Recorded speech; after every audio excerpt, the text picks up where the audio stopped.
Hello guys, maying hapon. So, medyo dili kayo nindot ang uhay o na mga itom-itom tungod ni sa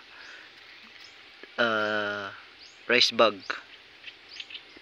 Rice bag ang may pakanan yan at saka yung bagong paste dito sa amin yung tinatawag na rice green bag. So, kung magtatanong kayo kung anong variety ito ay ang variety nito ay hybrid Bigante Plus. So, ito yung kanyang green, actual green talaga. Di ba maganda naman? Medyo malinaw ang dito banda. So hindi pa ito pwede ma-harvest dahil yung iba ay kalahati pa yung hinog guys. Kung napapansin nyo, marami pang gatas-gatas or dosage pa lang yung iba. Yung kakaano pa lang, yung iba ay may gatas-gatas pa guys. So kaya yun. May na-harvest na tayo una mga ka-farm. Yung isang variety. Ang variety yun ay SL19. Ito ang Bigante Plus. Bigante Plus to. Tingnan natin yung na-harvestan na Pero yung na-harvestan ng SL19 ay hindi naman inabot ng 1 hektarya.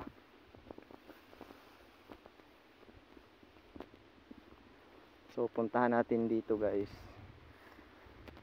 Siguro mga first week of April pa ito mga ka-farm harvest.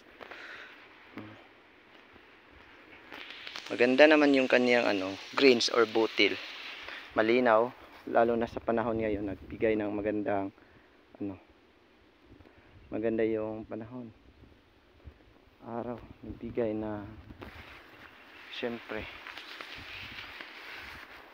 kapag maganda yung panahon, yung palay din ay hindi naman mai-stress. Yan yung nakuna naka-harvest na kami, pero yung na-harvest ay SL19. Madali lang pala yun ma-harvest. Hindi pa tulad dito sa tawag dyan Bigante Plus na medyo matagal, dahil yung Bigante Plus ay 116 yata or 120, hindi ko alam, dahil yung 160 ay 120 days. So 4 months simula sa pagsabog tanim. So ito ay Bigante Plus na to lahat mga ka-farm. So yung nagapas natin lang, kunti lang, maliit lang yan ang nagapas natin mga ka-farm yung nauna. Dahil yung may karabaw, yung makikita nyo doon, yung may karabaw, hindi na yan hindi na yan na-harvestan.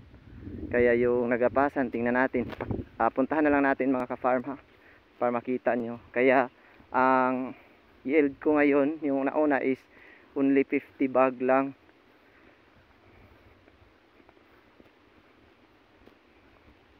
Kaya yun, wala na tayong magagawa guys. Nandun na.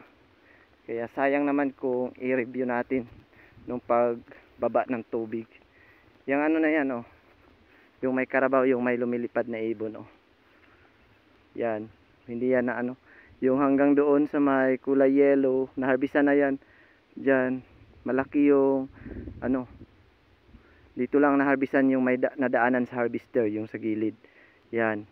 Pero yung sa may karabaw hanggang doon paikot, yung may ganyan, yung may may angle dyan makikita nyo diba, nandyan yung damage sa daga papunta doon, yung kulay birdie.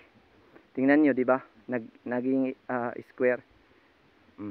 Diba, yan ang sanhi ng at dito lang yung nadaanan ng harvester, ito lang nakukuha ng yield.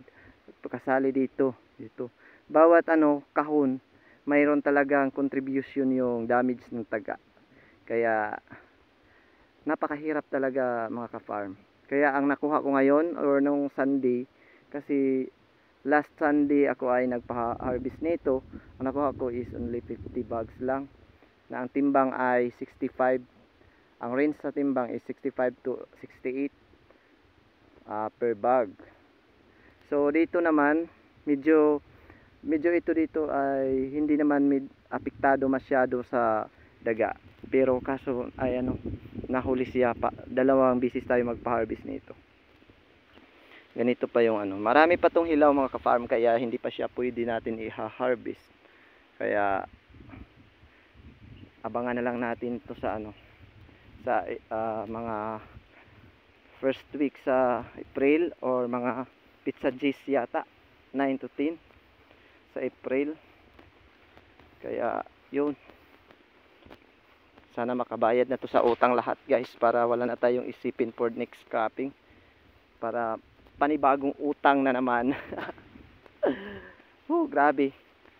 Kaya nga nakapagsabi tayo ng utang mga ka-farm, dahil yung dito dati kasi nag seed producer yung sa mga diyan banda 1.6 hectare. Kaso hanggang ngayon ay hindi pa kami nabayaran. Iba talaga yung government. Kaya mag-aani na lang nito sa kasunod niya, hindi pa kami nababayaran sa seed production namin. Kaya hindi na ako umulit. Mabuti na lang yung mga may pira talaga yung gumagawa ng ganyan. Pero katulad sa akin ay lang, yung pira is pang pang rolling lang sa panimula naman sa susunod na cropping. Ngayon ay nakapag-utang ako dahilan yan sa yung 1.6 ay hindi pa kami nabayaran ng seed production. Kaya yun, nakapangutang tuloy kami para sa finance nito. Pero fights lang guys, laban lang talaga as in. Diba? Dito hindi naman to wala namang excuse yung daga. Meron namang damage yung dito banda, pero di masyado talaga nung sa unang area na apektado talaga. Maganda naman yung kanyang butil dito. So mas mabuti iikot pa natin doon sa talaga mga ka-farm, doon sa unahan. Kasi pakita ko sa inyo yung kabuuan na nahuli. Di ba? Yan, yung medyo makikita nyo na may pa-circle na mabuti na lang hinintuan ng daga. Yan, daga yan. Damage yan ng daga. Tapos dito. Yan. Daga yan.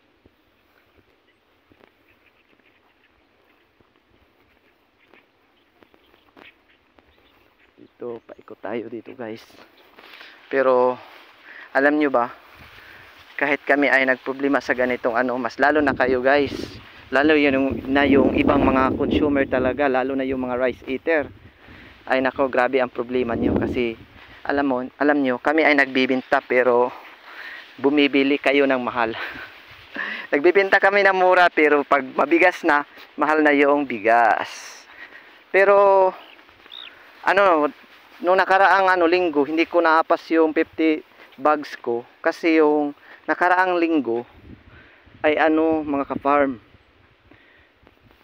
nagmahal yung fresh harvest ng palay dito sa amin, 28 per kilo. Kaya sayang, hindi ko naabutan talaga yung pag harvest ko nung Sunday, pag deliver ko pagkahapon, ang bilis bumaba ng price.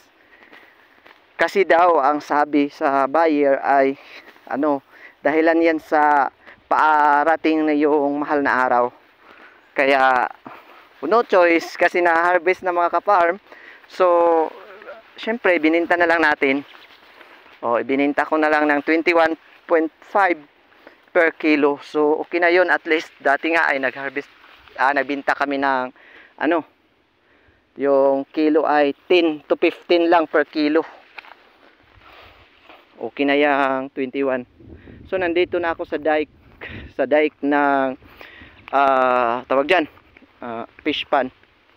Pakita ko yan, yung medyo nahuli yung kulay green bird, diba, ay sanhi yan ng daga hanggang doon.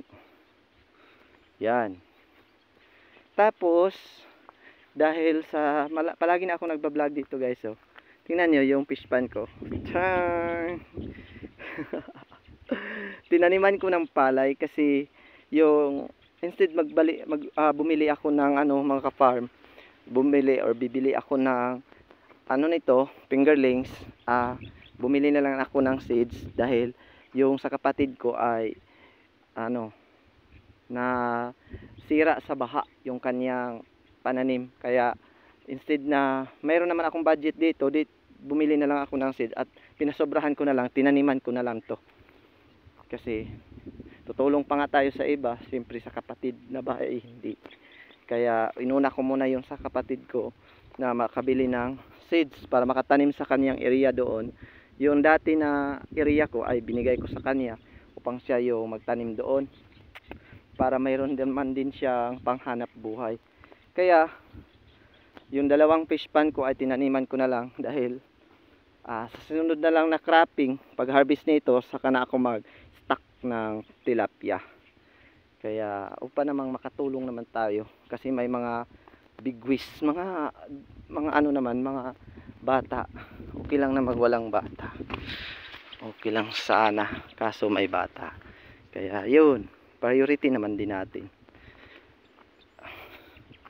Tapos dito tayo guys, may hinog na pala dito. Sarap to. Paikot tayo dito.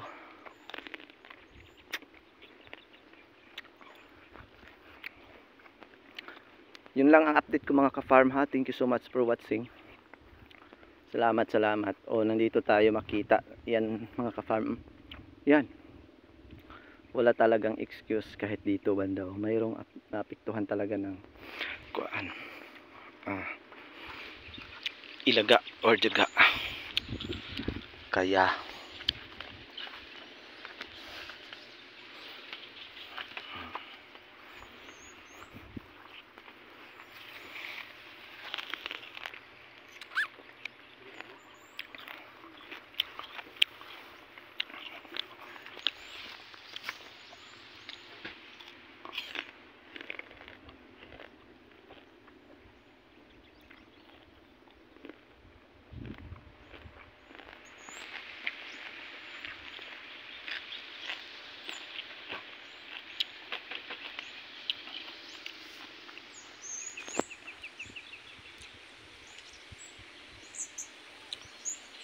yun lang guys. Thank you so much for watching. Bye bye. Farming is life.